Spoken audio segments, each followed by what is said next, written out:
शहर नाम है मेरा और मैं मल्लातलाई राता खेत रहती हूँ।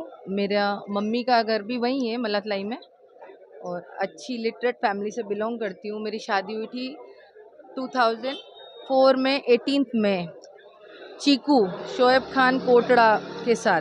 कोर्ट में मैं आई हूँ, इसने मुझे 2013 में 10 बार कम से कम ट्रिपल तलाक दे दी है और अब तलाक दे के बोलता है तलाक तलाक तलाक, अब तेरा मेरा कोई लेना देना नहीं है और बच्चे हैं मेरे, तो बच्चे के साथ मुझे मेंटेनेंस नहीं दे रहा है। 2020 में इसने मुझे कश्मीर भेजा। कश्मीर भेजने के बाद 2021 में इसने घर से एमडी ड्रग्स। जी हाँ, मैं साथ में थी, सारी चीज़ें नॉर्मल थी। 2017 में बेटा हुआ है मेरे, 10 साल 11 साल बाद बच्ची के। मैं कश्मीर शिफ्ट हो गई। इसने मुझे बोला कि कश्मीर हम लोग बिजनेस करेंगे, तेरा भी बुटीक लगा देंगे और हम लोग वहीं रहेंगे। इसने मुझे शिफ्ट किया बच्चे के साथ। वहाँ पे फैमिली फ्रेंड्स हैं, मम्मी के भी, मेरे भी नॉन्स हैं। तो अब जाके 2021 से ये आता जाता रह रहा था। बिजनेस वहाँ से किया इसने, एप्पल का, ड्राई फ्रूट्स का, और भूसावल महाराष्ट्र से ये केले भेजा करता था। आज इसने मुझे ट्रिपल तलाक दे दी है। इस बीच इसने मुझे कश्मीर भेजा। कश्मीर भेजने के बाद इसने घर पे लड़के बुलाना चालू करे और एमडी ड्रग्स का धंधा स्टार्ट किया, जो कि इसके सारे जो आसपास के जो सराउंडिंग बच्चे हैं, मतलब 20, 22, 25 के एज के, वो इसके लिए एज अ पेडलर काम करते थे और घर पे बुलाना चालू करा। जबकि मेरी बेटी उस टाइम 11th में थी और डीपीएस में मेरी बेटी पढ़ रही थी।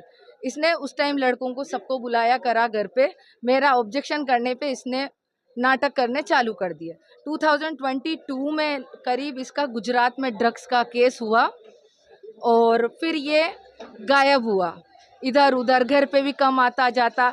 इसने एज अ कुरियर मेरी बेटी को भी यूज़ करा, क्योंकि वो छोटी थी, यहाँ पे दिया वहाँ पे दिया। बच्ची मेरी छोटी थी, बच्ची इनोसेंट थी, इसने मेरी बच्ची के साथ भी खिलवाड़ करी है। मैं चाहती हूँ कि ट्रिपल तलाक का जो ऑफेंस इसने किया है वो हाईलाइट हो।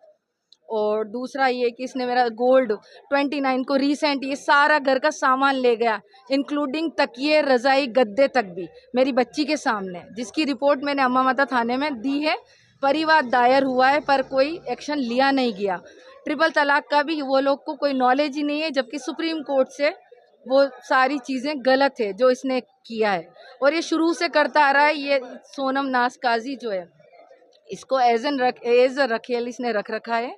और पिछले टाइम में सोनम नाज काजी का भी हस्बैंड आया था मीडिया में शायद, और ये सारी चीज़ें हुई थी, पर ये लोग ओपन नहीं है, मेरे पास एविडेंस नहीं है। पर हाँ, ये है कि